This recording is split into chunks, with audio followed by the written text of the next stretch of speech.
Byline Audio.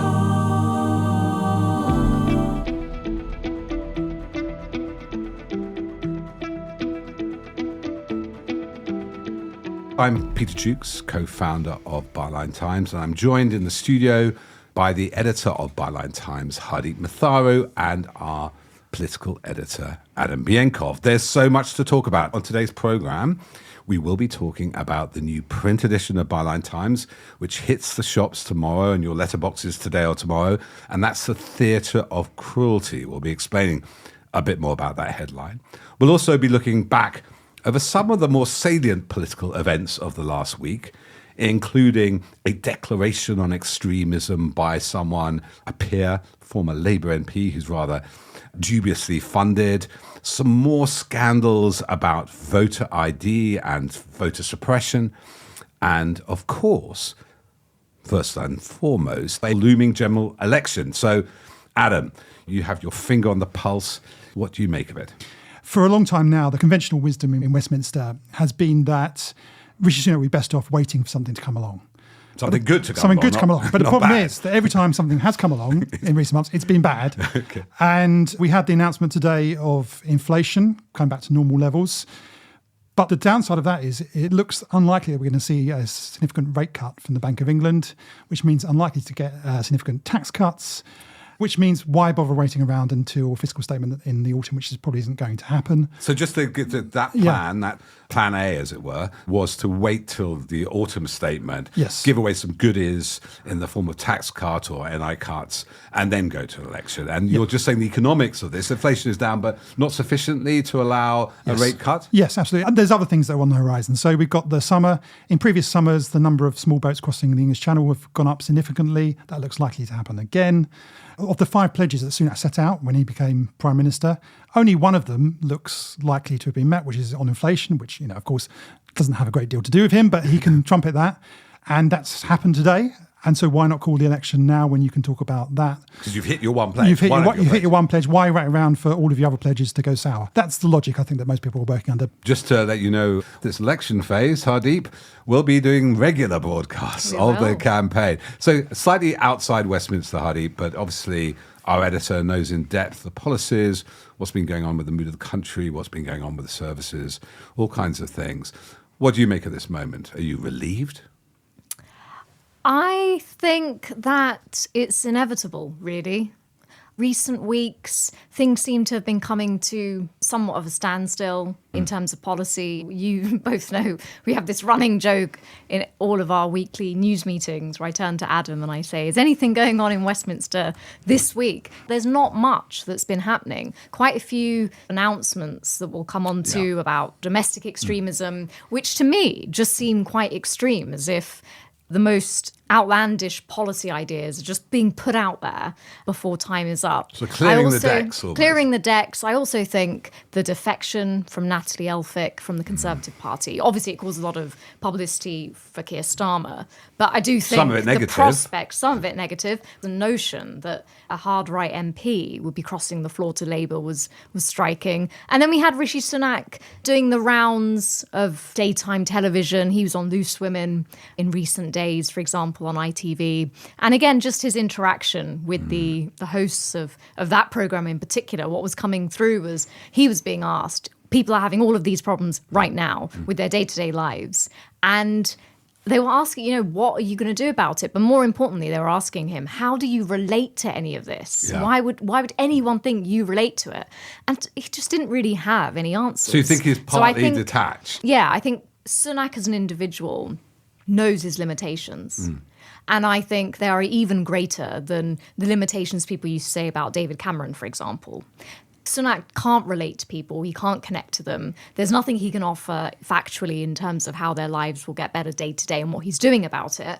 And I think there is a notion that it is time because it's only potentially going to get worse. Nothing is going to come along that's going to be beneficial. And of course, Rishi Sunak, that's very interesting about him, but he could well go off to America with his green card and his millions, many from his very talented Maybe wife. that's his last sort of, joke with himself. Well, July the 4th, because Off it'll to be America. his Independence Day. Although he has said he's going to stay on. Oh, yes, as he an hasn't MP, stepped down. But Cameron stayed on. He may not be there much longer. Well, we shouldn't really do That's what retrospectives. Sunak's thinking, my Independence Day. But he must have known he was always a caretaker.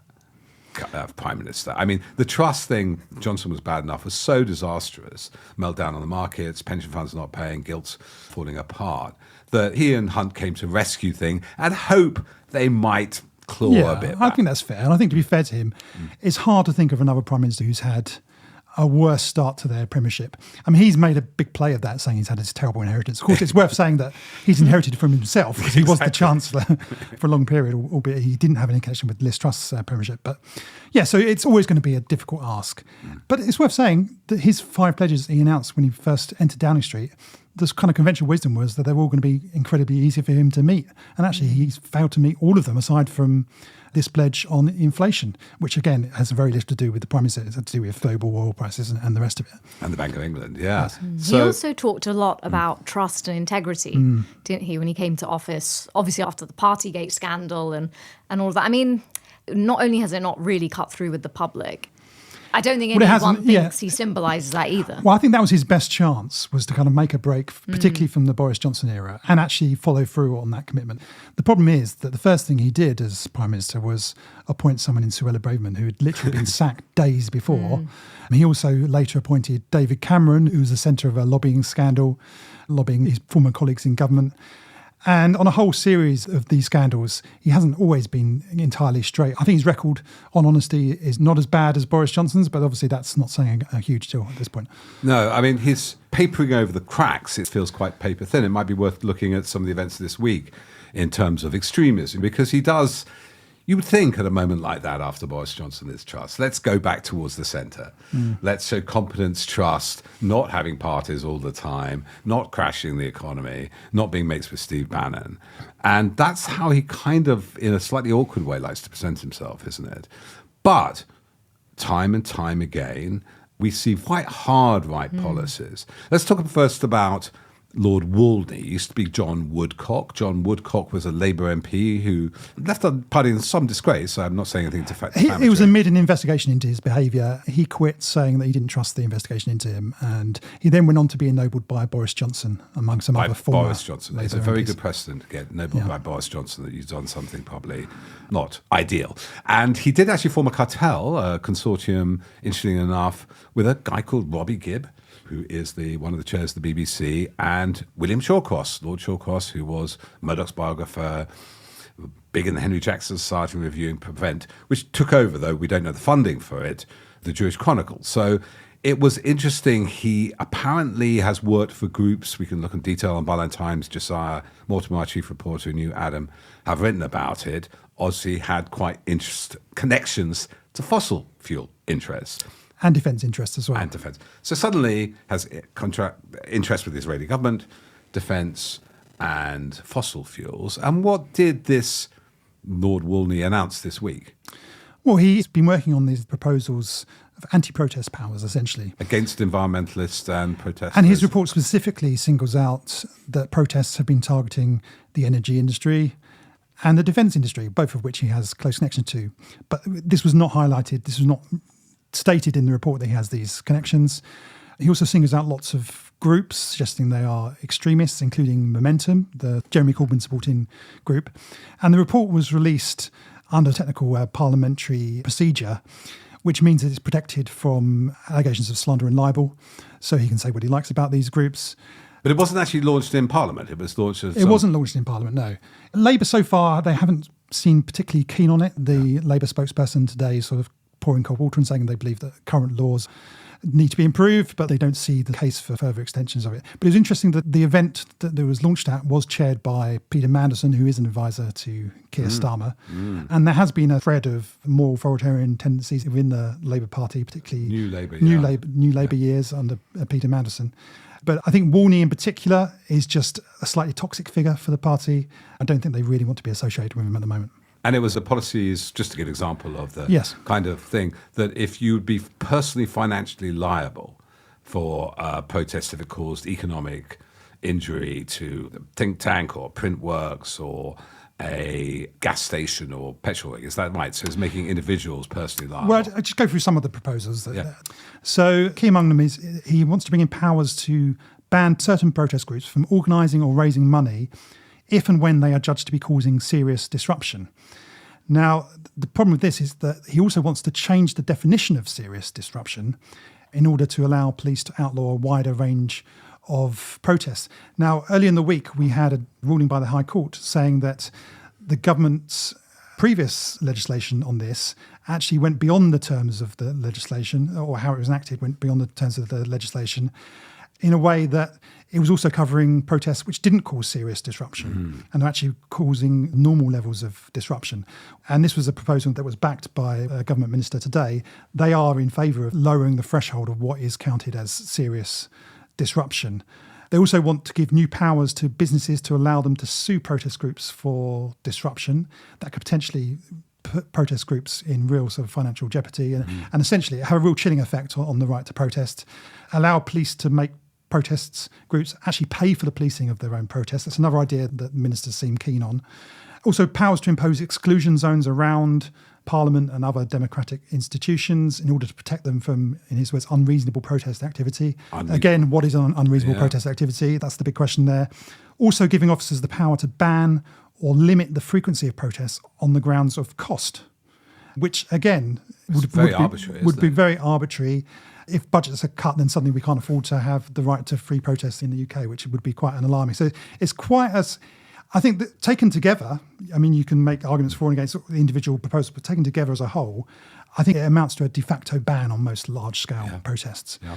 And the government, they described his proposals as compelling, and they are looking at some of them in detail.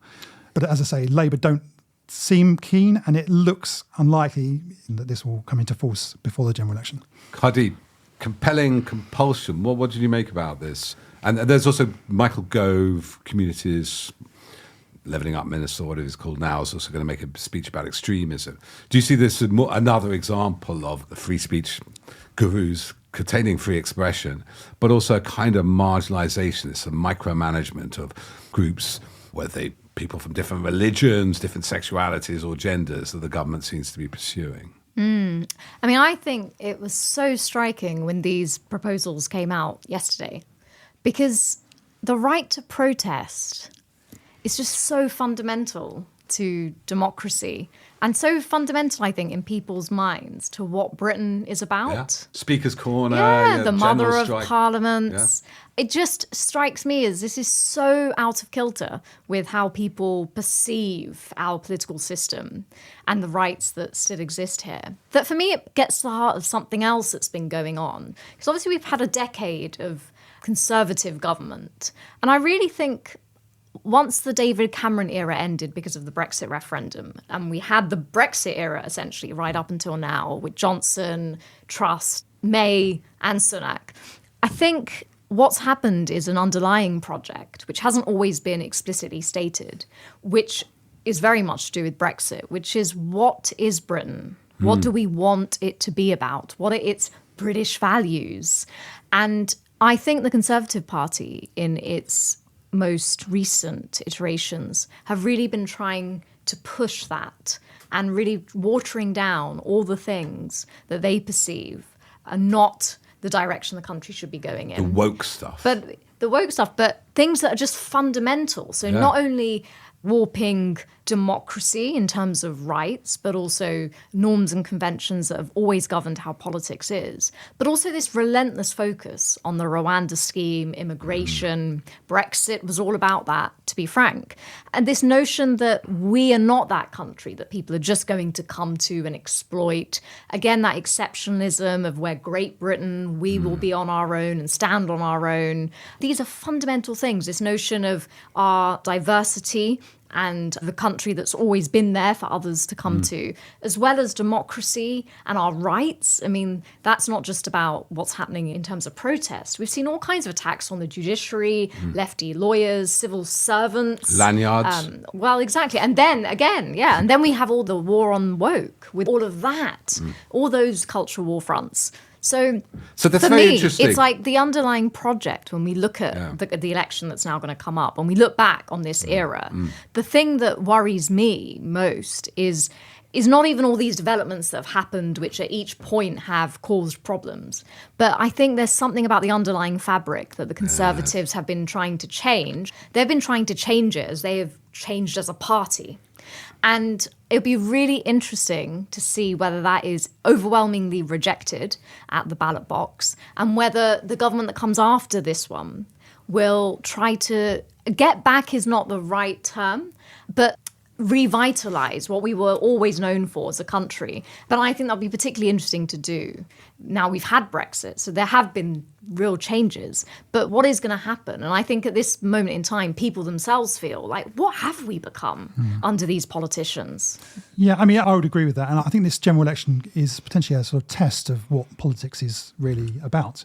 I think there was a time in the past when politicians saw it as their main job as at least appearing to want to solve the great problems and challenges of the age, whether it's Attlee and the creation of the welfare state and the NHS, or the white heat of the Wilson years, or even Thatcher, I think, to an extent, home ownership and entrepreneurialism. And I think what we've seen over the last 14 years is something quite different. Too often it's not really been about dealing with those challenges. It's instead been about sort of politics seeing its primary role as driving a wedge between the government and their opponents and their opponents' voters. And you could see that, I think, from the early days of the Cameron government, the talk about scroungers and austerity, but also with Brexit, immigration, and more recently the Rwanda scheme. The focus is always about by signalling your own cruelty to marginal groups in order to create a wedge with your opponents and their voters. And I think in large part that was driven by the Conservatives' election guru Linton Crosby and his acolytes. The Conservative Party's current campaign chief, Isaac Levido, is an acolyte of Linton Crosby. And this is this idea of sort of wedge politics. And this was something that was driven originally in Australia. In Linton Crosby helped to get the Liberals elected on driving back boats, stop the boats, essentially. Yeah. And so you're sort of constantly looking for targets to be quarter in an attempt to drive this wedge between your opponents. The problem is, sometimes that can work. And I think it did work to a certain extent in 2019 with Brexit. And it worked first time in Australia, but not the second time. But sometimes, quite often, it doesn't work. So it didn't work when the Michael Howard campaign, which was also run by the Crosby operation, the Are You Thinking What We're Thinking campaign, that completely failed. It didn't work in London in 2016 when the Crosby team ran the Zach Goldsmith campaign and tried to drive a wedge, this anti-Muslim campaign against him. Didn't work this election. And it didn't work in the local elections. So prior to the local elections, we saw these multiple attempts, the Prime Minister making interventions, attacking the sick, saying there should be welfare cuts to sick and disabled. We had this law coming in to target homeless people for smelling, all these wedge issues. And none of it worked. The Conservative Party had their worst ever result in the local elections for 40 years. And I think that's what we're coming to with this general election is, okay, local election, it didn't work. But the Conservative Party have taken a lot of money. They've taken millions of pounds from people like Frank Hester.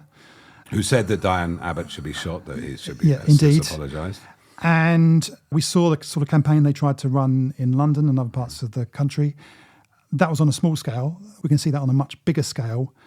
And a lot more voters are going to be paying attention. And I think this is going to be a test is, does that kind of politics still work after 14 years of a Conservative government when people are still suffering despite inflation falling, cost of living is still massively up what it was a few years ago? Does that still work? Are people still interested in that kind of politics? I suspect the answer is no, but it's something we're definitely going to find out over the coming months. So I think it's very interesting what you're saying. And Hardeep, going back to that image of the country we want to be, and we'll get on, because we have more detail on that when we talk about our print edition coming to the shops tomorrow, Theatre of Cruelty. But just particularly on this identity thing, I mean, we're all either children here, like half Londoners are, we're all either children or grandchildren of migrants to this country. And that always, throughout my youth, despite Enoch Powell, was a kind of key part of our identity. We also were, as Hardeep says, famed for protests. We didn't have a police state. Refugees came here, asylum seekers, came here specifically because they're seen a place of free speech and tolerance. And the other thing we're supposed to be the world exceptionalist leaders on, I think Iceland was first, is the world's first parliament. So I just want to, before we go back to the whole edition and any other news you have on the election, is just look at this other story that came this week. Now, there is a great video, I think you hadn't joined us by this point, foolishly of you, where Adam challenges on a news conference with Boris Johnson during COVID, is down a camera, him on the voter ID legislation, which came in 2020, I think. We were leading on that too, but Adam was unfortunately hadn't found us yet. We found him since then. And anyway, Boris Johnson says, no, it's ridiculous, poppycock or something. He says nonsense. Complete nonsense. Complete nonsense with voter suppression. We, thanks to a brilliant project, mainly led by Chief Reporter Josiah Mortimer, have in the last 6 months been doing a vote watch for exactly these kind of things like data gathering, misrepresentation, advertising, and voter suppression. Now, what happened this week, because I think 6 months ago, former minister, left under Rishi Sunak, Jacob Rees-Mogg, had said, yes, they gerrymandered. And most of the other press have ignored it for about a year, maybe 2 years. I don't think we're alone in saying this. We've been pushing this voter ID as a form of suppression, especially where it's brought in. Older people get easy ID, students don't. What was the revelation this week, thanks to somebody sitting on a train with DMP Johnny Mercer? Yes, well, I think Jacob Rees-Mogg's comment was around about this time last year, actually. Yeah. This was a failed attempt at gerrymandering and it would backfire on the party. Well, it did backfire in a sense that people like Boris Johnson turned up at the polling station without his ID. Another Conservative MP was also turned away. But lots of other people were caught up in it as well, as Josiah has reported, including people who'd simply grown a beard since their photo ID. How dare they? Yeah. But throughout this time, despite Jacob Rees-Mogg's comments, the government have stuck to this line that, no, this is not about voter suppression. This is about the integrity of the vote. This is all just a conspiracy theory, blah, blah, blah. To stop voter fraud, by the way, which has happened. Yeah, voter fraud, which is in person, is a non-existent problem. There is some issues with postal voting, but that's not what this law was originally designed to tackle. This was about in-person voter fraud, which is virtually a non-issue. This is all about integrity and cutting down on fraud. Right up until this week, when we now discover that actually the Veterans Minister, Johnny Mercer, there was a leaked memo. Actually, it was him writing it on his laptop on a train, and somebody's with a camera phone sort of clicking pictures. Is quite extraordinary. And this memo suggests that he had been pushing for veterans to be able to use their veteran IDs in order to vote. This was something that we'd already reported on. We spoke to a veteran who had been turned away from the polling station, not being able to vote. So this is a real problem. And he had apparently privately been pushing for this to go ahead.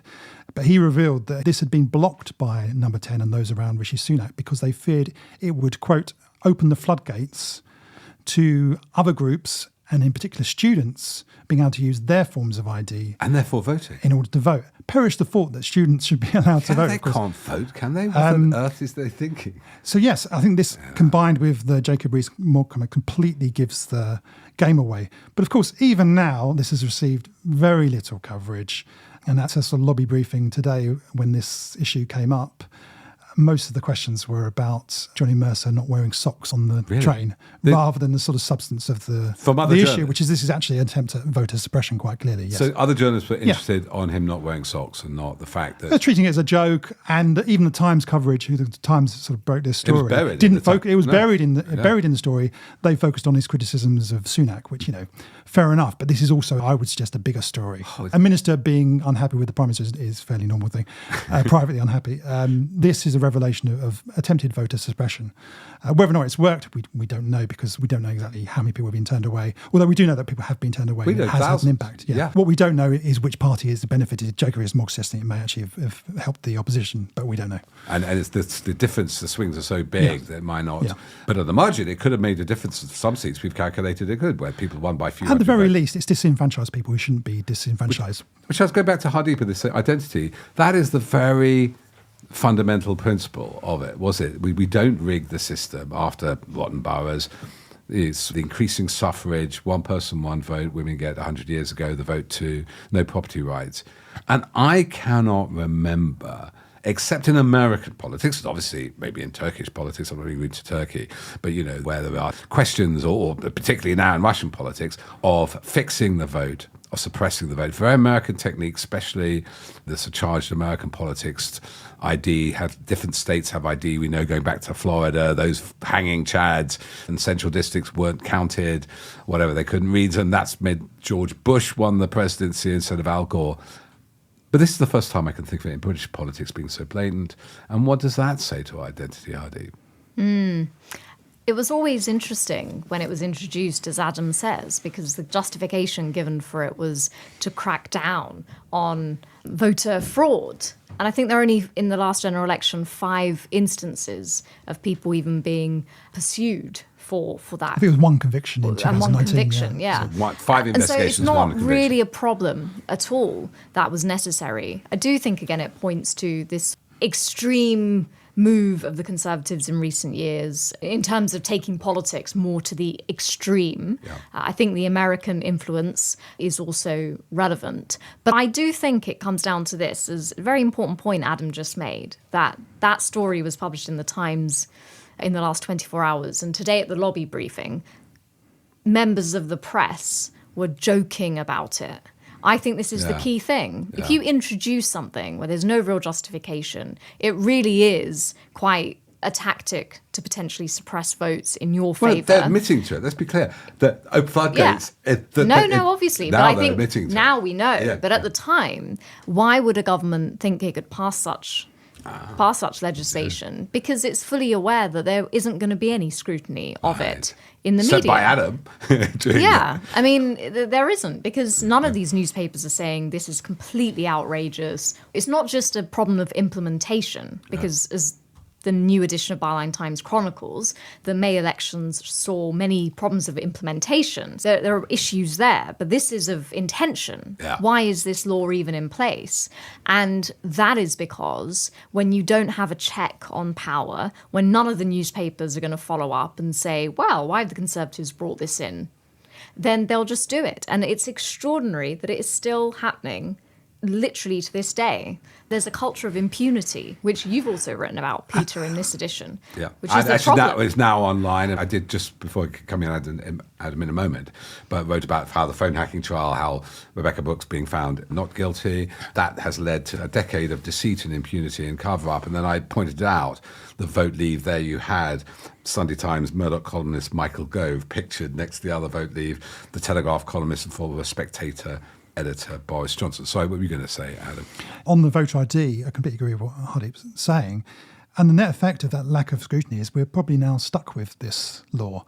I put it to Keir Starmer's spokesman today about what Labour's proposals would be. And I think welcome that they did reply that they would be looking at expanding the list of accepted voter IDs, including, which I think is a new development, saying that they would look at non-photo forms of ID as well, which would be very welcome and definitely a big improvement on what we've got at the moment.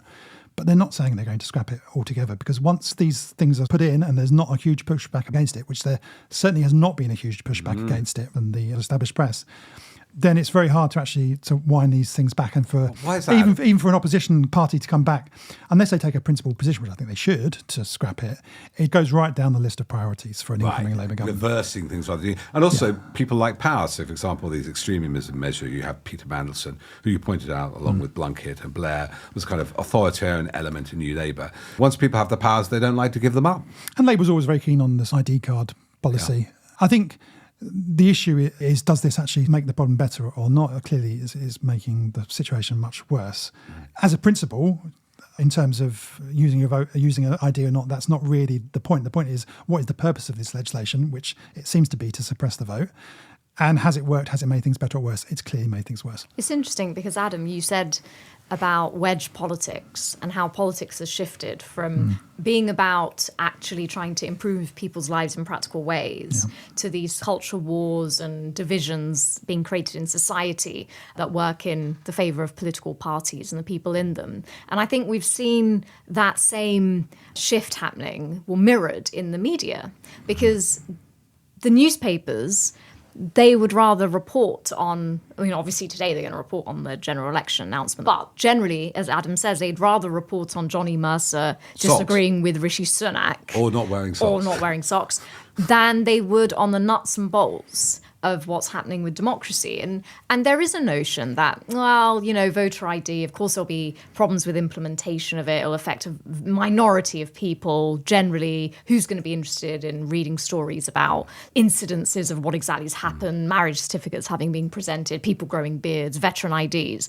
The papers make a judgment, I think, that let's not focus on that. And that mirroring of, what is journalism for, mirrors what is politics about. And both of these things have gone hand in hand. And I would say that merger, as Brian Cathcart, who has led our analysis on the media, he calls it a merger between the political media class. And you see it again here. It's just, voter ID, And Adam's right. Now it's in place.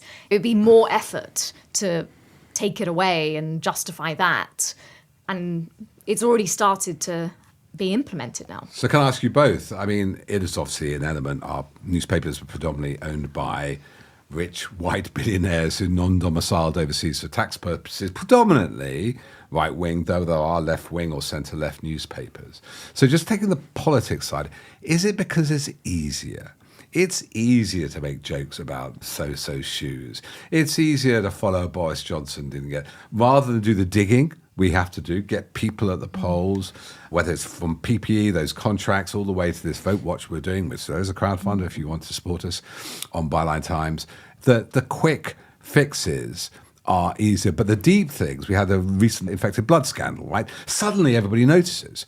The post office scandal. Suddenly, there's a great moment that they notice when all the work's been done. I think part of it is a structural problem that we've seen in the media over the past decade, which is a lot of money has gone out of the printed media. There's been a big reduction in specialist reporters. And so the role of a trade union reporter, I think, has pretty much died out. And so all of the resources have gone into a small number of political reporters based inside Westminster. And what you tend to get, therefore, is a kind of herding and a kind of trivialisation of politics and a focus always on the horse race rather than the substance. And I think we saw that really strongly, in the 2015 general election, when all of the talk was about the polls being really close and are we going to have a coalition government and will Miliband be in the pocket of Alex Salmond and all this kind of stuff. And completely missing, number one, it didn't turn out to be that particularly close, but also missing the actual substance of what that election was about. And there was virtually no discussion of this referendum that was in the Conservative Party manifesto for a referendum on in the UK's membership of the EU, which went on to dominate the next decade of politics in the UK. That's extraordinary. Yes, and it was completely missed. It was all about coalitions, which never really had much prospect of happening. And they're still going about it. I won't name because I want to pick on individuals, but there is a BBC political correspondent with the Sunday Show still going on about this Edstone. Like, this was the big moment because there was some sort of slight PR disaster.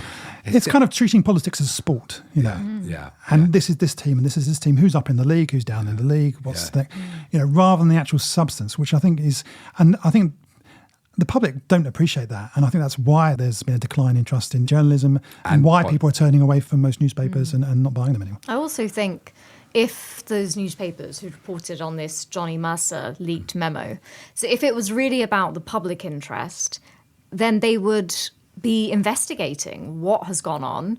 Is this a statement of pure attempts of voter suppression? How is it going to impact people? Is the Electoral Commission doing anything? If their job was really about safeguarding the public interest, that's the approach they would be taking to this.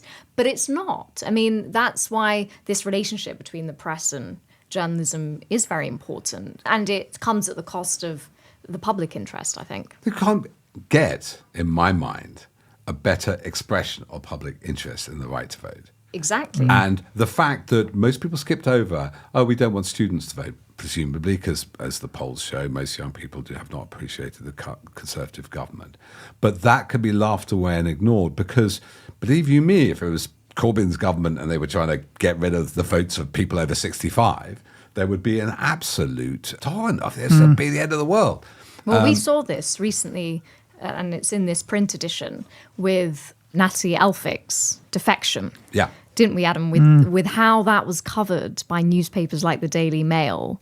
Because as soon as she defected to the Labour Party, there were all these stories about how she had potentially, allegedly tried to pervert the course of justice with regards to her former husband, who had been found guilty of sexual assault of women. And suddenly, because she had defected to Labour, this was now on the front page of the Daily Mail. 4 years old. Yes, This story had been going around for some years and received relatively little coverage at the time, right up until the point that she stopped being a Conservative and became a Labour MP. And it was splashed all over the Daily Mail because politics is sport. There are certain papers for the last 14 years have seen their job as sort of playing down these kinds of scandals when they come from the party that they explicitly support and endorse at each general election, until it becomes an issue for the Labour Party. And I do think we're going to start to see in the coming months, as we have a general election and Labour take over, that suddenly we're going to see a lot of these publications suddenly start to notice that public services aren't working. You think they'll go that way? And the government is saying things that aren't true, and all of these kinds of issues. When Labour in power. When Labour in power, suddenly there's going to be sort of great noticing of all these things that they've been deliberately ignoring for the last 14 years. So before we get to the paper, because these last 20 minutes or so, we should talk about this print edition, which prefigures many of these events under Hardeep's amazing editorship, gives you insight to predict what's going to happen next. What a great time to have a podcast. Should we get to the paper, or is there something else you want to say, Hardeep? No, we should, because it's really interesting that there's an announcement of a general election. Because when we were looking at this print edition, which is the June 2024 print edition of Byline Times, it's quite a bold Should we describe the cover? Because people can't see it. Yeah, I mean, just the theme is quite bold, theatre of cruelty, because it relates specifically to the Conservative Party, which has been in power for 14 years, and the strategy it's turning to, because it has no other options. And obviously, Byline Times is independent. We are funded by our readership. We're not aligned to political parties or any other interests. We do hold power to account, so we will do that just as much as if there's a change of government as the government that is looking to be outgoing. But even as an editor, I felt there was a sense that this was quite bold, because obviously we're saying the Conservative government has been presiding over a theatre of cruelty. And I'm really glad we went bold. Especially in an election campaign. But now it seems like a good one, considering that there's an election being called, because it will be the last front page or the last edition that we do before that. And it's kind of a culmination, I think, this theatre of cruelty. What we're doing in this edition is looking at the ways in which the policies that have been announced by the Conservatives in recent weeks and months are cruelty for cruelty's sake. We're exploring why that is the case. Why have they nowhere else to go? But we're also looking at how that's not going to work and why. Obviously, that will be now put to the test in a general election. But we've had the local elections. But we've had the local elections, exactly. Before we put it to bed. But Peter, you should talk a bit about the theatre of cruelty design and the thinking behind the concept, because you had a lot to do with that. So people understand the concept of virtue signalling, which is used by the right lot, saying, well, I remember somebody accused me of this when Joe Cox was murdered and I donated some money to charity and tweeted out, you're just virtue signalling. Now, technically, virtue signalling should something you do showing virtue but at no cost. But when you virtue signalling after the last 15 years, there is some cost. Vice signalling, which Adam has maybe not created, but pays homage to, has taken up, is the idea that rather than signalling to people's better natures, you signal to their worst ones, their racism, their intolerance, their xenophobia, and their greed. Would that be right? Yes, it's about displaying your vice rather than displaying your virtue. Yeah, and which is, we'll go on to what Brian Klass, who we interviewed, says, great political scientist. But the front cover is kind of constructivist. It's got Rishi Sunak and a spotlight, theatre of cruelty, and targets of the spotlight of theatre of cruelty are people with disabilities, refugees, people with mental illness, students, homeless. So the list is quite endless of the people which in the last 6 months have become the objects of this kind of scrutiny and targeting, while we know that child poverty has increased in this country more than any other OECD country, 2 more billion people. That homelessness has shot up in more than the top 37 countries. So it's not just a theatre, it's a reality. So, Hardeep, maybe take us through, I don't want to, you've got to buy the paper, that's how we fund all this, but if you were to look through it, we focus on things like homelessness, on refugees, Adam writes a brilliant essay on how this isn't working. It's failing to draw in the crowds, the theatre of cruelty. And then we do go to this thing, Helen Belcher writes about how trans people are also part of this great vice signalling. Brian Klaas is a political scientist. Hardeep and I interviewed him. What did he say? What struck you about that central feature we have? Yeah, I think on Byline Times, what we've always wanted to deliver to the readers is two things: investigation and analysis and reports to tell them what is going on. But then we've always wanted to look underneath at the structures so they understand why it's happening. And I always say it's not just about the ideas we think about, it's the ideas we think with that are really important to getting that deeper knowledge. And so the feature, the interview with Brian Klaas, who's a political scientist, he's an associate professor at University College London. He's also an author. He's based in the UK, but is an American. It kind of really explores why politicians on the right in both the UK and the US are using this strategy of performative cruelty. His conclusion is it's to appeal to a base, a minority of in their people own parties. in their own interests, in their own parties. It's not really a huge part of the electorate. It's not going to grow a huge part of the electorate that's supportive of them. And then also some deeper issues about what this cruelty illuminates about the role of emotion in politics. And I think this is where there's a wider point that I hope the readers will appreciate. So while there's a minority of people for whom the extreme emotion of cruelty, this sense of a psychic justice of people getting what they deserve, that kind of spectacle of that appeals to a very small minority of people. We can call them more on the extreme fringes. But actually, Klaas makes a point that for many, many more people, an emotional big vision of how things could be different is also very appealing. And so emotion isn't just about these cruel extremes. It's about a huge number of people in more the center ground, perhaps, who actually do need to be given something that is emotive, that they can actually relate to, they can understand about their lives. And he was saying it's for many, many people, again, beyond just those minorities who believe in the cruelty, policy isn't as important as the vision that is communicated to them, because the vision is something they can believe in. And it's emotional, it's immediate, it's not policy one. Exactly. So the last time he was saying that he doesn't think that's properly been appreciated by people who work in politics, and particularly on the left of politics, that you don't counter stop the boats with statistics, but you don't counter it with something that's just as bad, if you like, but you do need to counter it with something positive, hopeful that people can believe in on an emotional level. And I think that wider point is, so there is something to be learned from the theatre of cruelty, its shortcomings, but also what it's saying more widely about the role of emotion in politics, which arguably people on the right have appreciated for quite some time now. I think we saw that most keenly during the Brexit referendum campaign, when the Leave campaign did actually have a kind of emotional story to tell the country.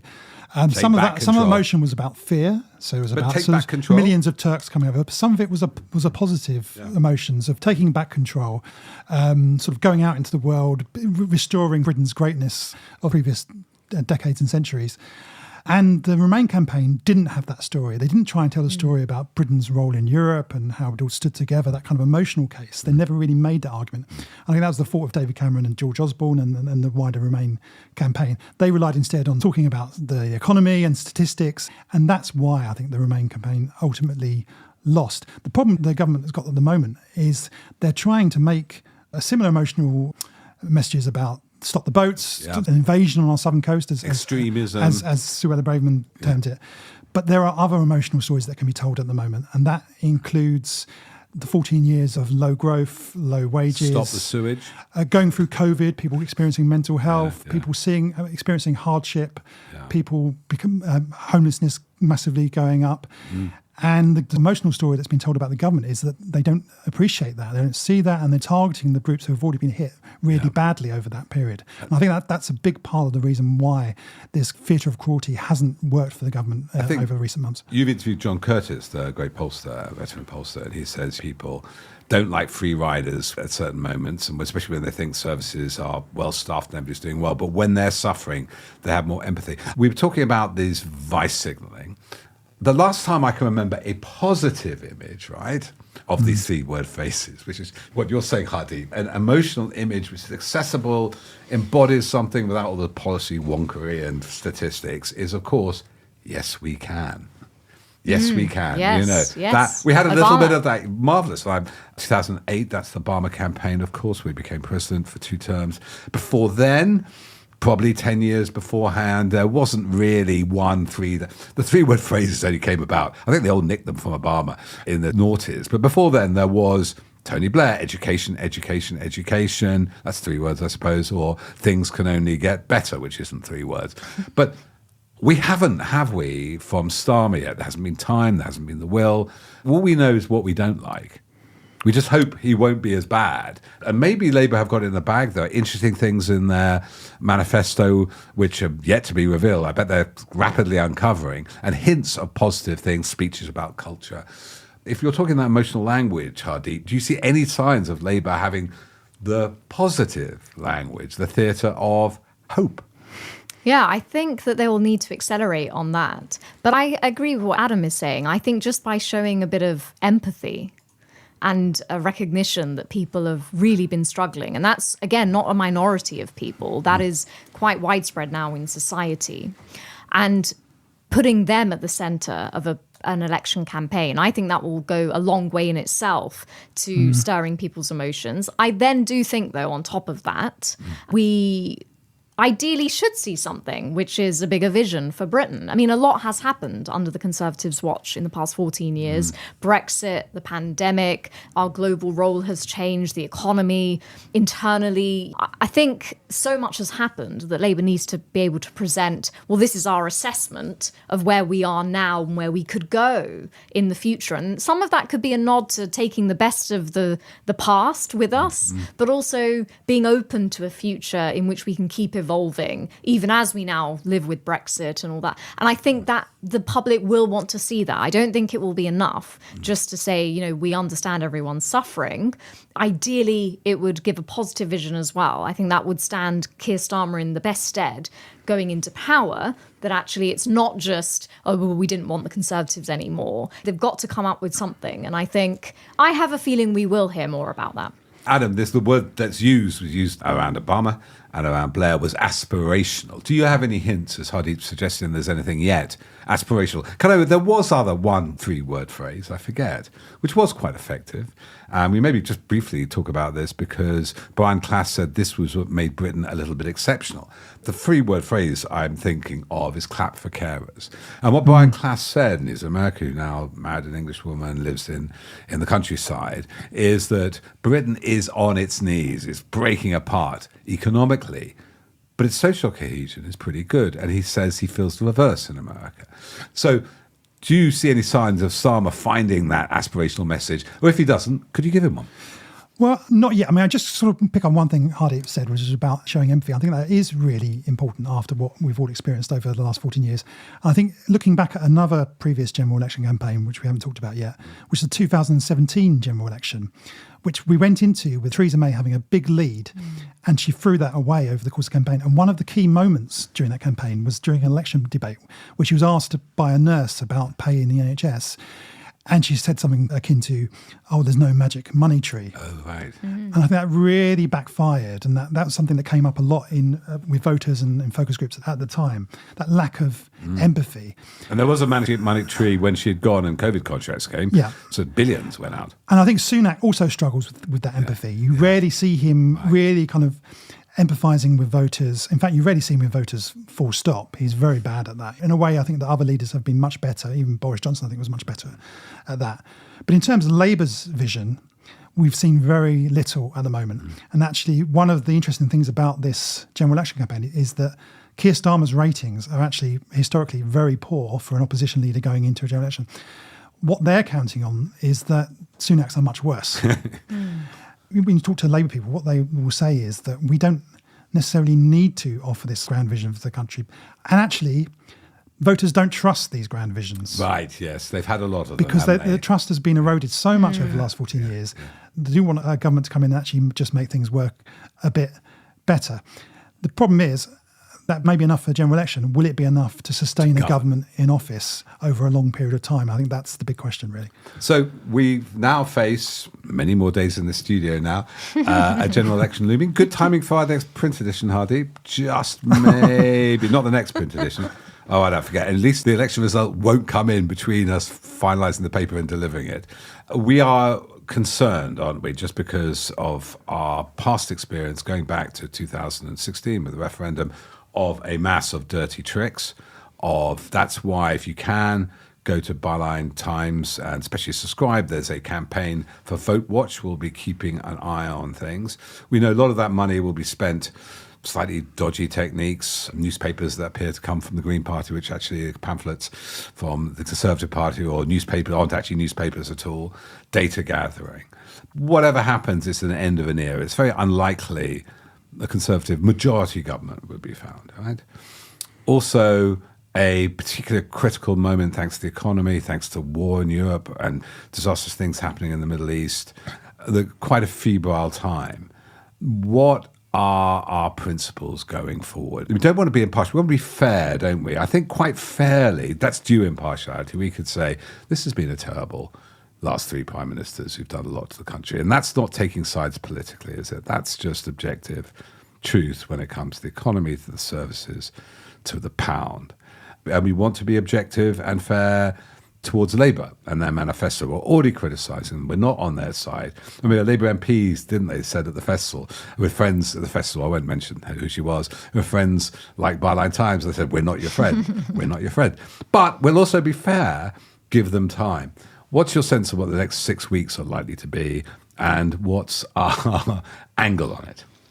Well, we are going to have our Vote Watch project. So we are going to look at what is happening on the ground, what's happening online, how these campaigns being run, because I think there's a bigger story about democracy and political campaigning as well that we need to look at. And that will be across the parties. That won't just be focused on the Conservatives, although I do suspect that the dirtiest tricks will come from the right, purely because they have more expertise, and it money. seems, and funding for it.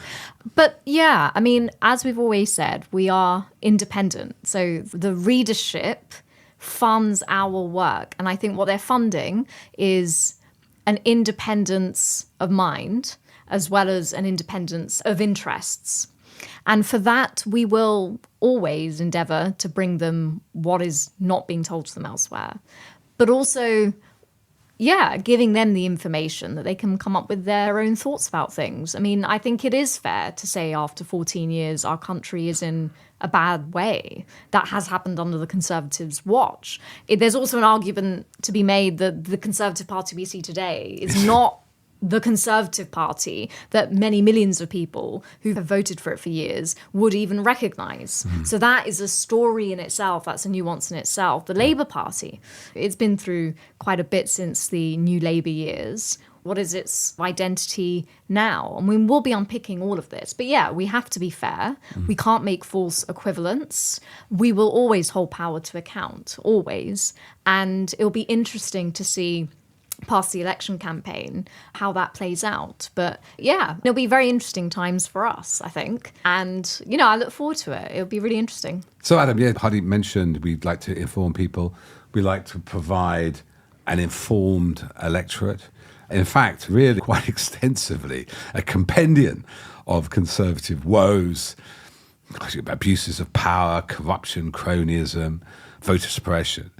We know very little about what Labour's policies is going to be. Is that going to be the big revelation, the Labour manifesto, and what that actually means and what they intend to do? I think we know very little by design. I think there's been a deliberate attempt by the Labour Party to strip back what their agenda is at the general election. Keir Starmer has been criticised heavily for dropping a lot of his pledges that he made when he became Labour leader. Their argument would be that we actually need to strip them back and we need to get down to the sort of core objectives. Labour last week, Keir Starmer brought out his pledge card in his Tony Blair style pledge card. With six, one more than Sunak. They were pretty generic pledges, to be honest. Be nice, govern well. Can you remember any of them? Can I remember any of them? Border security was one. Oh, really? Housing had been dropped from previous lists. 6,000 more teachers. Yeah, I mean, okay. I think you can tell sort of how significant a pledge is by if you reverse it and try and say the opposite. Would anyone actually say that? And nobody would say the opposite of any of those pledges. Right. So I don't think we're going to learn a lot during the campaign in terms of policy. I think that will be stripped back. I think we will learn a lot about the two parties, how they react, because I do think it's going to be an incredibly dirty general election campaign. We saw during the local elections what happened, the creation of these sort of fake Facebook groups, smears about the politicians going around on closed WhatsApp groups. I think will be a big part of this general election. And how the parties react to that and the kind of campaign that they ran. In the local elections, the Conservatives ran an incredibly dirty and pessimistic campaign. Right. London is falling apart, knife crime, it's full of Islamists. It was all... I think Labour will try and rise above that. Right. But we'll see. We'll see what impact that has and how much voters are still listening to the Conservative Party. Because I think the big message from local elections is that no matter what the Conservatives do and say, the voters just aren't listening anymore. I think finally, one of the most interesting stories for us will be how Labour navigates the media. Yes. So, indeed. and how our press reports on this election campaign is going to be very, very interesting. And I do feel Byline Times is perhaps the only place readers and listeners will be able to find some really thorough analysis of that. It is a big problem, the crisis in British journalism. For 5 years, we've made it our central core mission to help expose that. And we must look ahead to see if there are any ways of that being alleviated, or if Labour is going to play the game, as they say, in order to not just win, but continue in power. So there are many great media organisations, many thousands of great journalists in this country. Nearly all have a blind spot, don't they? Like The Guardian could not cover the fact it took COVID bungs or these subsidies from the government. We have an issue with Global, a big media player in the radio space, but it's very difficult to get anybody to cover them because they employ everybody. So yes, I think you can be pretty guaranteed there are very few places we won't go in investigating things for our readers and on this occasion our listeners. Just a closing thought, Hardeep. Is it also just that the Conservative Party is divided, that there are all these, there's pop cons, there's nat cons, there's common sense people, that they don't quite know what they want. And so if you are trying to hold together an incoherent coalition, you will be incoherent. Absolutely, Peter. I think one of those underlying stories of the last 14 years has been what has happened to the Conservative Party, because all three of us have spoken to, many experts and just members of the public and journalists in the last few years. And we've heard time and again that back when Thatcher was Prime Minister, people might not have agreed with her, but they respected the notion that she was a serious politician. Competent. She was competent. She would give interviews. She was obviously enjoyed the detail of the work. Believed in what she said. Believed in it, even if you completely disagreed with her. That notion that politicians had something to believe in and could actually do the job, and that the Conservatives embodied that for a lot of people. And I think one of the underlying stories is how we've got from that to someone like Rishi Sunak standing there with "Stop the Boats" written in front of him. How did that party go from Thatcher to Enoch Powell to that in just 3 decades? So I think it is a party divided. I think it's out of tricks, and I think they don't know what the coherent message is, as you've said. So now Sunak is the man who's got to face up, and he doesn't look like he's looking forward to that. We know there's a lot of American influence and American money, thanks to Citizens United, meant that you can get these super PACs, and some of that money comes here, especially to obscurely funded think tanks around the old Tufton Street area. It's a different position here, isn't it, Adam? I mean, it's not, we've seen the American Republican Party, which has lots of alliances with the Conservative Party, though we must remember David Cameron was a big Obama supporter. That's where the Conservatives were. Do you have any sign that we'll go the full Republican, or you fear we might go down that MAGA route, the Trump route? Well, the Conservative Party might go down that route, but the electorate have not gone down that route. And we're a much less polarised nation than this, and you can see that in the results of the local elections, where there was a lot of talk after 2019 of this great realignment. Matthew Goodwin, Professor Matthew Goodwin, was popularised this idea of the realignment of former Labour voters going irreversibly over to the Conservatives. Actually, that's not been the case at all. In local elections, they went massively back to Labour because we are not a polarised electorate. People will go to whichever party they believe at the time. And actually, Labour's vote now is much more efficient because of that, because they're winning votes in the areas they need to win them. And where they're going back slightly is in the areas where they've already got masses of votes. So we're just not that kind of polarised electorate. That's why I think the kind of attempt to mimic the Republican Trumpist agenda has not really worked for the Conservative Party. Well, Hardeep, Adam, it's the beginning of 6 weeks, 6 manic weeks. We'll discuss how often we appear. We might appear impromptu, and even if things happen, it may be more than once a week, it may be every day. It won't be more than once a day. We have other things to do. But meanwhile, thanks for listening to this first election. Byline Times Live with Hardeep Matharu, editor of Byline Times, and our political editor, Adam Bienkov. Meanwhile, put on your safety belt. It's going to be a bumpy ride.